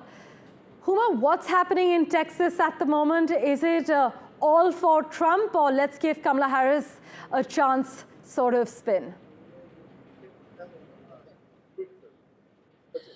So, as we all know, that Texas has been a red state, but a lot has changed over the years, especially the last 2020, post-pandemic. We are seeing signs of blue coming in and creeping in, especially in places like Houston, Austin, San Antonio. A lot of immigrants, especially a lot of Indian population, resides in these places. I did speak to a few women, and I wish I could get them on air, but they did speak about reproductive rights and how they would vote for banning the abortion laws and changing them largely. And as we all know that. This is one of the biggest and hugest concern that everybody, especially women, face over here, especially in the state of Texas, that they have to travel out, they have to undergo a lot of issues, and just because of the views that the other parties have, the Republican parties have, with the orthodox Christian values of against abortion.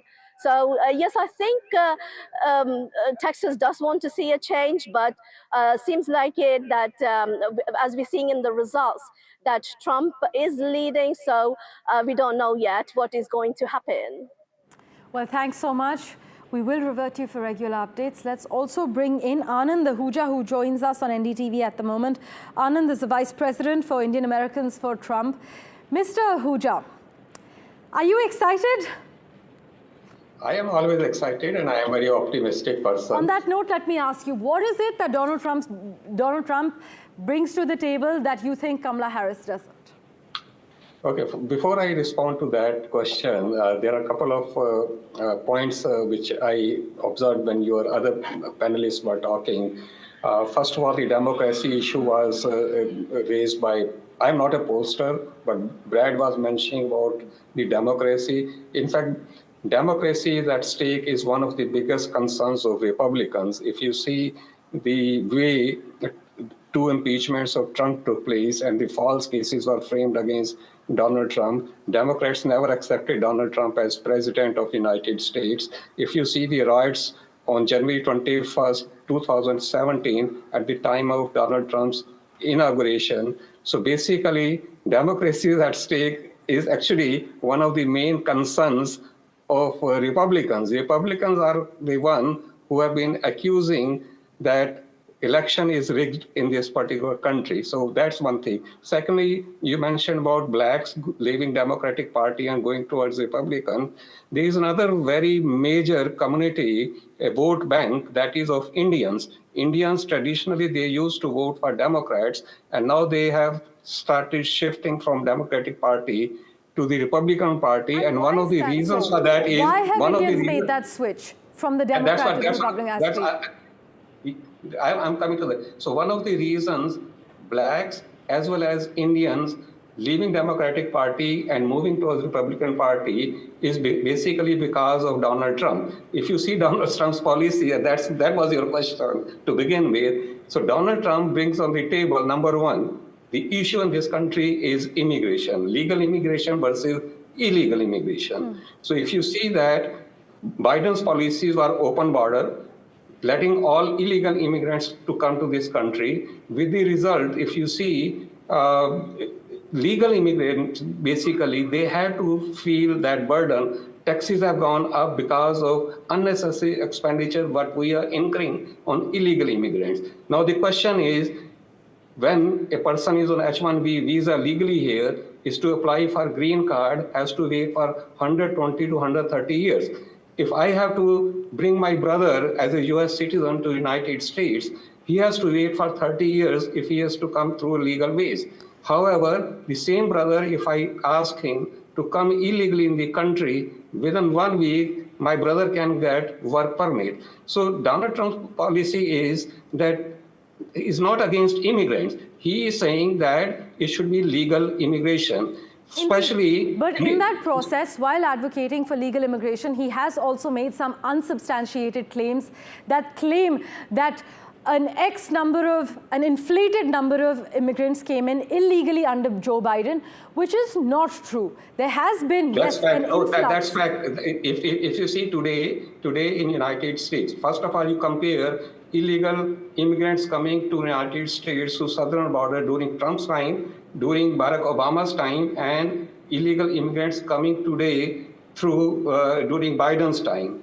I live in New York City. New York City is considered as a sanctuary city. If you come here and you see here how many illegal immigrants here, they get everything free. On whose money? You're from New York, I must also... As compared to that, give me 1 minute, okay? Sure. As compared to that, Trump's policy is that you basically give preference to STEM visa, that is science, technology, engineering, and math category people, professional. To the extent, Trump has gone to say that these foreign graduates come here, they get degree from us, and they go to their home country and they become our competitors. Why not to give them green card at the time when we are giving them their diploma? So at the time of convocation, let's give them their green card also. So that's Trump's policy. And we Indians, we are basically very hardworking people. We pay our taxes in time. We are professionals. For us, Trump is basically what he's talking is for the benefit of we Indian. Secondly, if you see US-India relationship also, during Biden's time, Biden invited Modi to White House, but 1 day before that, he invites Khalistani leaders. So I personally believe that was insult to Modi. 1 day before Modi is coming to White House, the Khalistani leaders are invited to White House. If you see Pannu's case, if you see what has happened in Canada, now attack on Hindu temple. So all these policies, if you see, they are leftist policies, which are basically causing a big harm to Indo-US relationship also. So that's another reason that the Trump campaign has been echoing time and again in the run-up to this election as well. I'd also like to rope in Emma Rangaswamy at the moment, who's the founder of Indiaspora. Sir, as things stand, the current state of play, Trump has already claimed that there's been massive cheating happening in Philadelphia just about an hour ago. Trump's team has already begun laying the groundwork for a potential challenge by preemptively accusing the Democrats of cheating. As things stand at the moment, is Donald Trump the right choice to lead the United States of America? What do you think? I think let the people decide. I don't want to take sides. I'm an independent. I voted today myself in California. And my thing is let the people speak. So accusations have to be proven. So we'll have to wait. The attorney in Pennsylvania said, hey, no screwing around. And let's see if there's anything hanky-panky happens, that action will be taken. So evidence needs to be given on any of these accusations. Right. In terms of the big issues that have emerged, We know immigration and economy have been the Republicans' sort of strong point. What do you think has really worked for Kamala Harris and her team? What are the moves, besides acting on personal freedoms like abortion rights, what do you think has really worked in her favor in terms of her strengths? I think several things have stood out. One, obviously, is reproductive rights has been a big deal. Second, she seems to have energized the younger people because there's a definite age difference between the two candidates of 20 years. And that shows when you see these people on television or you meet them. So I think younger people are more energized, women are more energized, and the Indian community, even though the previous gentleman said some people have moved to the Republican side, what we are hearing is a good majority of the Indian Americans are still voting for Kamala Harris. And I must also say that obviously the Indian Americans and the black vote bank cannot be treated as a monolith. But many political watchers are asserting that the argument that Kamala Harris has underperformed, it can be disputed. But, they have also highlighted how Donald Trump's entire rhetoric has been quite vile this time around. Lots of projections are out. I must run you through CNN's early projections at the moment. CNN has projected Indiana, Kentucky, West Virginia going to Trump. As far as Harris is concerned, blue Vermont has been attributed to Harris. The Associated Press has called its first states, and there are no surprises so far. Kamala Harris has become the latest Democrat to actually win Vermont, which is a party stronghold, so no surprises there. Donald Trump has won Indiana, Kentucky, and West Virginia, all red states. The AP has not yet called swing states Georgia and South Carolina, but I must warn you, don't let the early results on election night fool you. Delayed absentee ballot counts in key swing states could tilt how the presidential race ultimately shakes out. So hang on, brace yourselves. We're going to be with you through this bumpy ride, slipping into a very short break for now.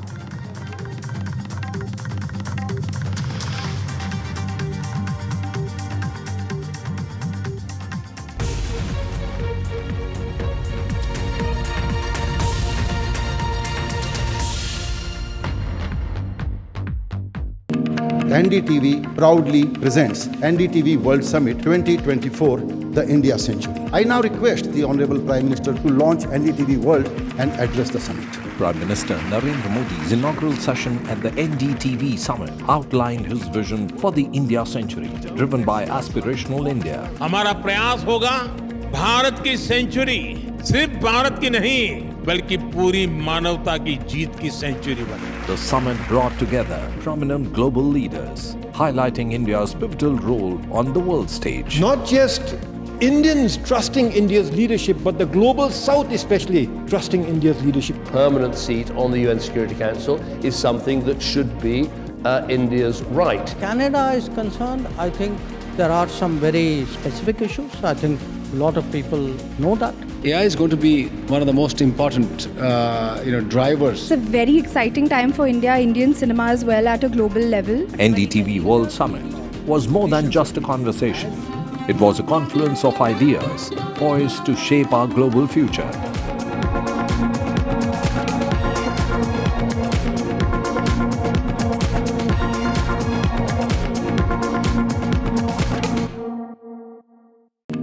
NDTV proudly presents NDTV World Summit 2024, the India Century. I now request the Honorable Prime Minister to launch NDTV World.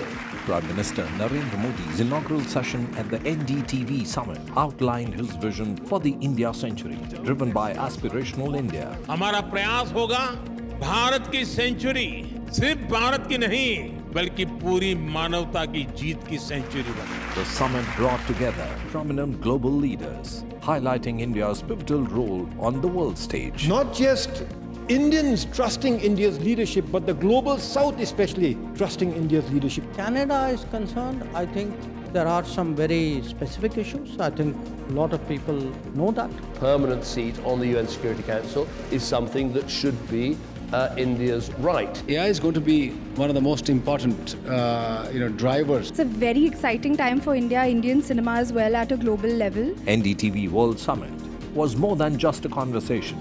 It was a confluence of ideas poised to shape our global future. From interesting tech startups to industry-leading companies, politics, sports, culture, curry, cricket. Oh, there's so much to talk about. Like me, if you too thrive on interesting conversations, this is a show you cannot miss. Watch this space to know more about all matters and all people that make Britain what it is today. Out of Britain, with me, Radhika Iyer.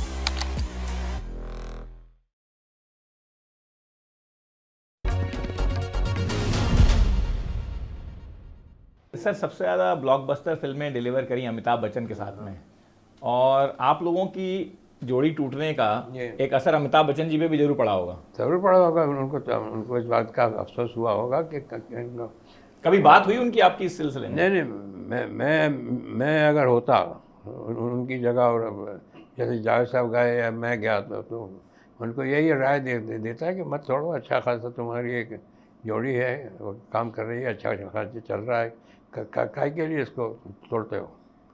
तो मैं होता तो ये करता। तो फिर आप उनकी बात सुन लेते और उसका फिर जोड़ी वापस आ जाती? नहीं, जोड़ी वापस नहीं आती, बस ज़रूरत ही नहीं काम करने की, ये तोड़ने की, करते रहो। तो अगर मैं होता तो ये राय देता, पता नहीं उन्होंने क्या राय दी है वो। पर आपकी बात हुई कभी उनसे इस सिलसिले में? नहीं, बात तो होती रहती है, मुलाकात हो जाती है तो। मगर वैसे वो ज़्यादा सख्ती से बात करते भी नहीं हैं। अपने में रहने वाले अपने, वो ज़्यादा किसी के करीब आते नहीं हैं, वो अपने में ही रहने वाले रिजर्व आदमी। और बाकी जो इंडस्ट्री थी, जब आप लोग हटे, आप लोगों की जोड़ी हटी, तो बाकी इंडस्ट्री का क्या रिएक्शन था उस समय? उसके बाद कुछ लोग तो खुश होते हैं कि अच्छा हुआ।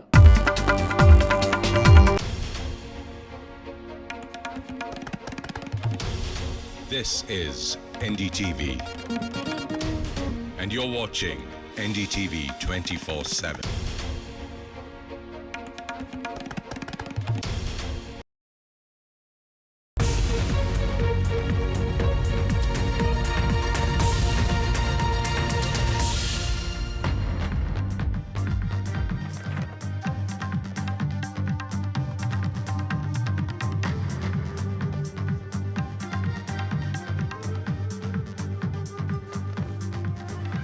Welcome back to our rolling coverage as America now counts. The voters have spoken. It has been a very heatedly contested elections. And now the counting has begun. Whether it is going to be Kamala Harris, history being made if she wins, a woman, first woman president of the United States, if the voters have given their verdict in favor of Kamala Harris, or whether it's going to be Donald Trump again. And remember, interestingly, it was Donald Trump last time who beat Hillary Clinton and made sure that Kamala Harris, if she wins, then becomes the first woman president. So both of them standing once again at the precipice of history. And in United States, ladies and gentlemen, it is going to be a very long night. Remember, the results, all the counting is on, but the results may not be out. In fact, tonight itself, it's a process which is going to take some time, and we'll track every detail here on NDTV. So let's start with the headlines we are tracking at this moment.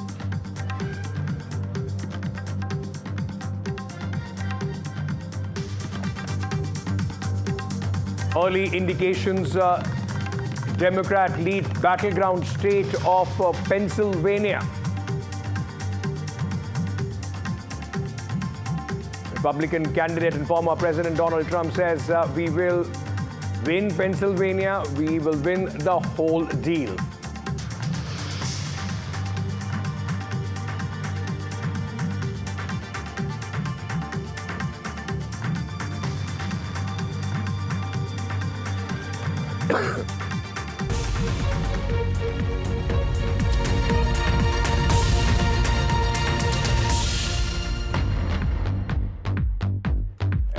Said NDTV World is your destination, ladies and gentlemen, for the 360-degree view of the American elections. We, in fact, started when the voting started early morning. It's late evening, and my colleague Gauri Dwivedi is joining us from Washington, D.C. Gauri, what a fascinating day has this been. And it is going to be a very long night, early morning and long night. And even this may not ensure that tonight the results are going to be out completely, isn't it? Absolutely, Ankit. And in fact, it's a great broadcast to have at a time when election results are coming in, even as in some places counting is still going on. So welcome to all the viewers to this very special broadcast. Ankit in the studio giving us all the minute-by-minute updates that are coming in on his laptop and computer, and of course me filling in with some of the other big picture developments that are happening. Ankit, extremely important as we talk that behind me, I am in fact at Howard University. Behind me is supposed to be the big watch party in the event that Kamala Harris wins this election. Historic in many ways for her, and also the messaging extremely important for her. And just when we were about to start this show, the DJ started, and the one thing he started, what he said when he started this, his tune was that if you want to create black history with me, join in. And that's exactly what this moment will end up being.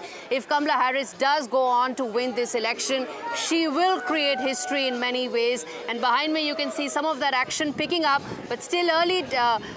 It's still early, of course, for any celebrations to begin in, as only early trends coming in right now. Ankit.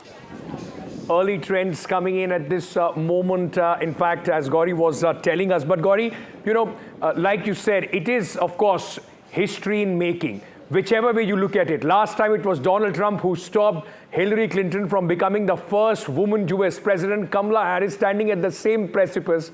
And the election, of course, from range of issues, economy to immigration. But, you know, the latest polls suggest democracy and the state of democracy remains at the top of the agenda for the voters. Indeed, a third of the voters seem to have found democracy being a very important pivot in this election. And that's extremely important given the fact that Kamala Harris's campaign, which was effectively 100 days old, focused totally on democracy. Her entire campaign was about that if I don't come to power, then there's a fascist regime that comes to power. If Democrats are not voted in, then the whole campaign will be about, you know, the next administration will focus around sending 1 crore or 10 million immigrants back, even if it costs about $88 billion to American taxpayers. So that was essentially Kamala Harris's big campaign around democracy. And if a third of the voters found it appealing, it resonated with them, I think it's a success for her, given that she only had about 100 odd days to put that in place.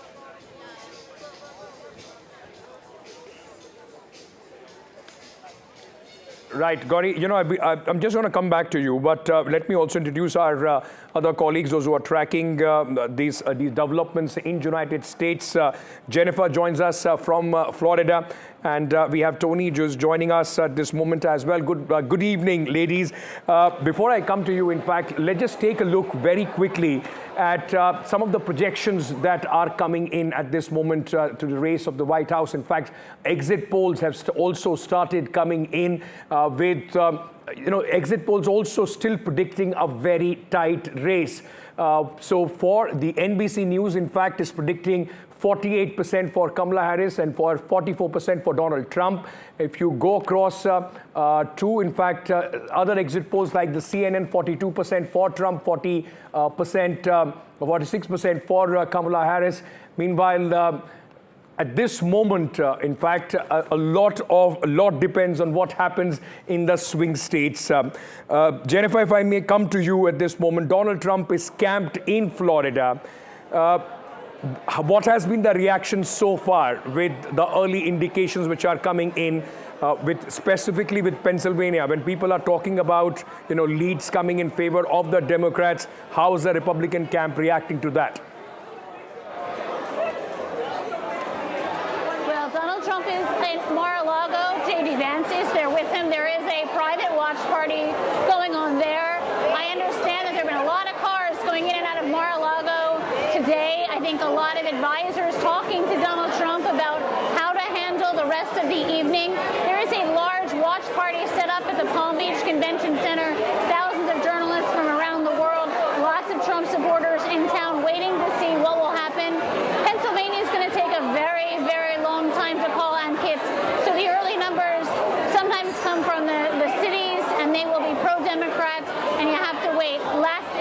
2020, it took 4 days to call Pennsylvania, and that, of course, when it went to Biden, gave him the presidency. So we know that these are early days yet. So far, what we've seen happen have been pretty reliable states going to the people, going to Trump and Harris as we believe they should have gone. But it is going to be, as you said, a very, very long night, and Kip, as we move forward, waiting to see how the messages resonated. You know, Gowrie was saying that Kamala's message was democracy. Trump's message was, I will fix it. I'll fix immigration. I'll fix the economy. I'll make America better again, as he has said over and over. And the question is, how many Americans are going to vote for that? How many Americans turned out for him? We know the turnout today here in Florida has been tremendous, and early turnout was tremendous. How that's all going to pan out across the country, but we're going to find out in the next couple of hours. The polls closed here only half an hour ago. We still have a couple of time zones to go before the rest of the United States is finished. That's right. But Tony, if I may come to you, Tony Waterman is joining us from Arizona. You know, while we are talking at this moment, the projection at this moment, in fact, if I can take at the leads, Donald Trump is projected to cross 270, while Kamala Harris somewhere around 260. Does that give Donald Trump and the entire Republican campaign a lot of heart that they are at this moment at the precipice of history? Like I said, he stopped first woman president with Hillary Clinton at that time, and now, of course, another woman president with Donald Trump. And if these projections come true, he's going to stop that again.